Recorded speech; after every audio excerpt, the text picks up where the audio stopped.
Goeiemôre vriende in ons Here Jesus Christus. Baie welkom by ons oggendoordenkings van Uit die Woord Digitaal. Ons loof ons Hemelse Vader vir hierdie nuwe dag en mag sy boodskap vandag vir ons elkeen tot seën wees. Ek is Dominee Adriaan Swart. Ons lees vanmôre uit die woord van die Here Openbaring hoofstuk 10. Dit is deel van ons reeks waarmee ons besig is en kom ons lees hierdie hele hoofstuk vanmôre. Toe het ek 'n ander engel, 'n sterke, uit die hemel uit sien afkom. Hy het 'n wolk om hom gehad en 'n reënboog bokant sy kop. Sy gesig was soos die son en sy bene soos 4 pilare. In sy hand het hy 'n oop boekie gehad. Hy het toe met sy regtervoet op die see en met sy linkervoet op die land gaan staan en met 'n harde stem uitgeroep soos 'n leeu wat brul. Toe hy uitroep, het 7 donderslae geantwoord. En toe die 7 donderslae praat, wou ek dit opskrywe. Maar ek het 'n stem uit die hemel hoor sê, hou geheim wat die 7 donderslae gesê het. Moet dit nie opskrywe nie. Die engel wat ek op die see en die land sien staan het toe sy regterhand na die hemel toe opgelig en 'n eed afgelê by hom wat tot in alle ewigheid lewe, wat die hemel en wat daarin is, die land en wat daarop is, die see en wat daarin is, geskep het. Hy het met 'n eed bevestig, daar is geen tyd meer oor nie. Op die dag wanneer die 7de engel op die trompet gaan blaas, sal God se verborgde bedoeling met alles bereik word, soos hy die blye tyding aan sy dienaars, die profete, bekend gemaak het. Die stem wat ek uit die hemel gehoor het toe weer met my gepraat en vir my gesê, gaan kry die oop boek daar in die hand van die engel wat op die see en die land staan. Ek het na die engel toe gegaan en vir hom gevra om die boekie vir my te gee. Hy sê toe vir my, neem dit en eet dit op. Dit sal jou maag bitter maak, maar in jou mond sal dit so soet soos heuning wees. Ek het toe die boekie uit die hand van die engel gevat en dit opgeëet.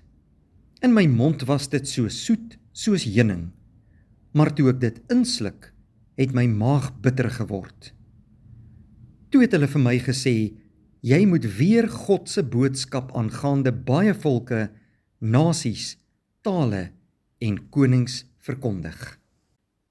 Vanuit ons teks vanmôre, liewe broeder en suster, is dit baie duidelik dat die doel van hierdie sterk engel van wie ons in ons teks lees, is om die oordeel oor die aarde aan te kondig. Die feit dat sy regtervoet op die see en sy linkervoet op die land is 'n bewys dat sy woorde vir die hele skepping geld en nie net vir 'n deel van die skepping, soos die oordeele van die seels en die trompette nie. Die 7de trompet kondig ook die oordeel van die 7 bakke aan, en dit sal 'n einde bring aan die wêreld wat ons ken. God se waarheid sal steeds vas staan wanneer hierdie universele oordeel kom. Ons lees in die boek Openbaring van 2 boekrolle. Die eerste bevat 'n openbaring van die plan van God met die geskiedenis, volgens hoofstuk 5. Ons lees nêrens wat die inhoud van die tweede boekrol is nie, maar dit is moontlik 'n openbaring van die oordeel.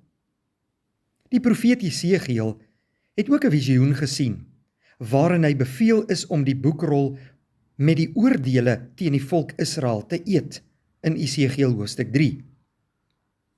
Hoewel die boekrol soet in die mond was, het die inhoud daarvan in die spysvertering vernietiging gebring.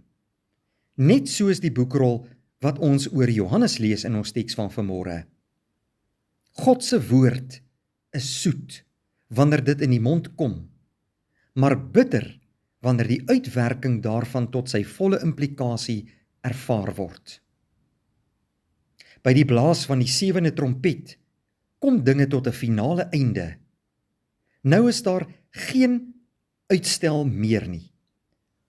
God se doel met alles en almal word nou finaal voltrek. Sy koninkryk breek aan in al sy glorie. Johannes moes die boek eet. Die simboliese betekenis daarvan is dat voordat die profeet God se boodskap aan ander gaan verkondig, hy dit eers deur sy eie geestelike gestel moet laat gaan. Daarna sal hy toegerus wees om die boodskap aangaande baie volke, nasies, tale en konings te verkondig. Ons loof vanmôre ons hemelse Vader, dat hy sy woord vir ons laat opteken het, dat ek en jy die voorreg het om die woord van God in ons hand te hê, dit te lees en te bestudeer, en dat dit soet in ons mond kan wees. Maar ons moet ook bereid wees om te gaan doen wat in die woord van die Here staan. Ek en jy wil God se oordeele vryspring, en die enigste manier hoe ons dit gaan doen, is om in God te glo, kinders van die lewende God te wees, en sy woord ons eie te maak. Kom ons bewaar hierdie boodskap vandag in ons harte, ons gaan lewe tot sy eer, en ons berei onsself voor vir die laaste dae. Kom ons bid saam. Vader, baie dankie vir 'n nuwe dag, dat U ons Vader is wat ons van harte liefhet, ons versorg en by ons is elke dag. U beskik oor ons lewe, daarvoor loof ons U. Wil U uit genade al ons sonde vandag vir ons vergewe, was ons skoon in Jesus se bloed, en help ons deur U woord en gees om gehoorsaam aan U alleen te wees. Seën vir ons hierdie mooi dag, vul ons harte met U vrede en bevestig U woord elke dag in ons lewens. In Jesus naam bid ons dit. Amen. Baie dankie vriende, 'n mooi dag vir u.